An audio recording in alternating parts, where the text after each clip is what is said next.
తమ్ముడికి చేదోడు వాదోడుగా ఉంటున్నారు. పార్టీ పెట్టినప్పటి నుంచి ఆయన వెంట నడుస్తున్నారు. ప్రత్యక్ష ఎన్నికల్లో నిలవాలని అనుకున్నా లాస్ట్ మినిట్లో త్యాగం చేయాల్సి వచ్చింది. అప్పుడు లోక్సభ సీటు మిస్ అయితే ఆ తర్వాత రాజ్యసభకు వెళ్లే అవకాశం కూడా దక్కలేదు. చివరికి మండల్లో అడుగు పెట్టారు మెగా బ్రదర్.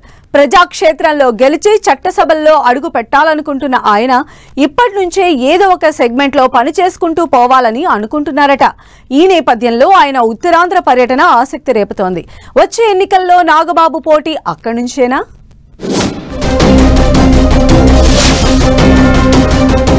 వచ్చే ఎన్నికలకు నాగబాబు గ్రౌండ్ ప్రిపేర్ చేసుకుంటున్నారా? ఎమ్మెల్యేగా గెలిచి అసెంబ్లీలో అడుగు పెట్టాలని భావిస్తున్నారా? నాగబాబు ఉత్తరాంధ్ర పర్యటన ఎందుకంత ప్రత్యేకం?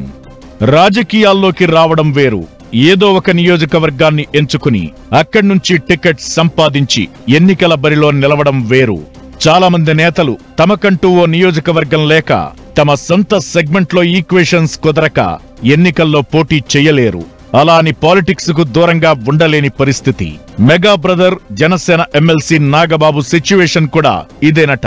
గత ఎన్నికల్లో అనకాపల్లి ఎంపీగా కంటెస్ట్ చేయాలనుకున్నారు నాగబాబు. అందుకోసం అంతా రెడీ అయ్యాక పొత్తుల్లో భాగంగా లాస్ట్ మినిట్ లో టికెట్ చేజారిపోయింది. ఆ తరువాత నాగబాబు రాజ్యసభకు వెళతారన్న టాక్ కూడా వినిపించింది. కానీ నోటిఫికేషన్ విడుదలయ్యే సమయానికి లెక్కలు మారాయి, అంచనాలు తప్పాయి. ఆ తరువాత ఆయన్ను మండలికి పంపారు. కేబినెట్ లోకి తీసుకుంటామని సీఎం చంద్రబాబే స్వయంగా ప్రకటించినా ఇప్పటి వరకు ఆ హామీ నెరవేరలేదు. ఇవన్నీ అలా ఉన్నా ప్రత్యక్ష ఎన్నికల్లో పోటీ చేయాలనేది నాగబాబు ఆలోచనగా చెబుతున్నారు. పవన్ కళ్యాణ్ కూడా తన సోదరుడు ప్రజాక్షేత్రంలో గెలిచి వస్తేనే ఫ్యామిలీ పాలిటిక్స్ అని విమర్శలు ఫేస్ చేయాల్సిన పరిస్థితి ఉండదని భావిస్తున్నారట. ఈ నేపథ్యంలో వచ్చే ఎన్నికల్లో ఏదో ఒక అసెంబ్లీ సీటు నుంచి ఎమ్మెల్యేగా కంటెస్ట్ చేసి గెలిచి అసెంబ్లీలోకి అడుగు పెట్టడమే కాదు, కేబినెట్ మినిస్టర్ కావాలని కూడా నాగబాబు ఆశపడుతున్నారట.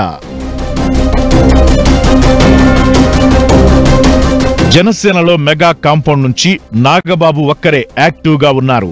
జనసేన ఆవిర్భావం నుంచి సోదరుడు పవన్ కు అండదండగా నిలుస్తూ వస్తున్నారు.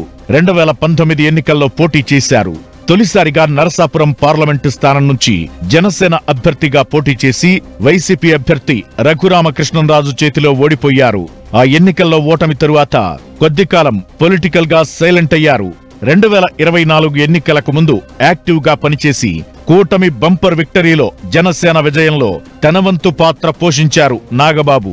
అయితే ఇప్పుడు ఎమ్మెల్సీగా ఉన్న ఎంపీగా లేదా ఎమ్మెల్యేగా కంటెస్ట్ చేయాలన్న ఆయన కోరిక తీరలేదు. దీంతో వచ్చే ఎన్నికల కోసం ఇప్పటినుంచే గ్రౌండ్ ప్రిపేర్ చేసుకుంటున్నారట నాగబాబు. ఈ నేపథ్యంలో మెగా బ్రదర్ నాగబాబు ఉత్తరాంధ్ర పర్యటన ఆసక్తికరంగా మారింది.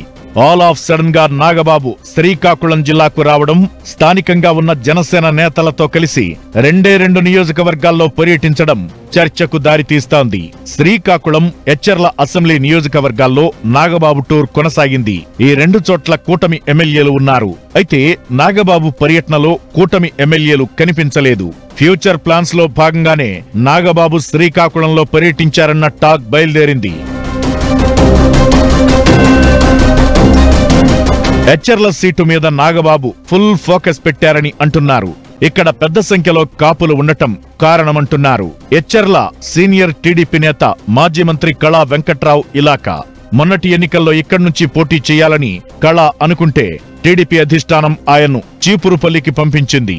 అయితే 2029లో తన కుమారుడు రామ్ మల్లిక్ నాయుడుకు ఎచ్చెర్ల సీటు కోరే ఆలోచనలో కళా వెంకట్రావు ఉన్నట్టు తెలుస్తోంది.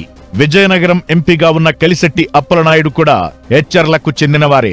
ఆయన కూడా 2029లో ఇక్కడి నుంచి పోటీకి ప్లాన్స్ చేసుకుంటున్నారు. ఇప్పుడు నాగబాబు పర్యటనతో ఎచ్చెర్ల పాలిటిక్స్ పై ఇంట్రెస్టింగ్ డిస్కషన్ నడుస్తోంది. అయితే ఉత్తరాంధ్ర జిల్లాలో పట్టు కోసం నాగబాబుని వచ్చే ఎన్నికల్లో ఇక్కడి నుంచి పోటీ చేయించే ఆలోచనలో జనసేన అధినేత పవన్ ఉన్నారని అంటున్నారు. వచ్చే ఎన్నికల్లో నాగబాబు ఎక్కడి నుంచి పోటీ చేస్తారో అప్పటి పరిస్థితులు బట్టి ఈక్వేషన్స్ ఎలా ఉంటాయో చూడాలి మరి.